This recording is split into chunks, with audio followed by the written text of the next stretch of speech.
My name is John Humphreys and I've designed this garden with my colleague Andy Hyde. It's called Equilibrium. The inspiration behind this garden is that I live on the beach at Norman's Bay.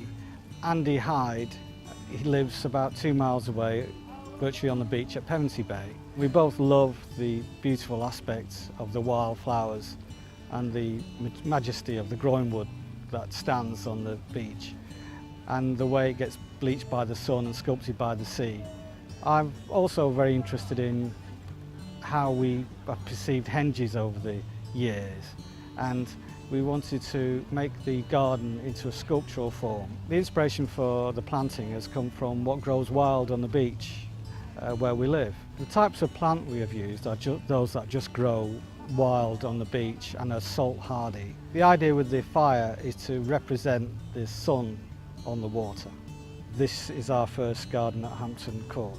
It's been pretty tough. When you design something, when you sculpt something, you can't rely on others to see what you see. So I'm really pleased that with the judges that they've seen our inspiration.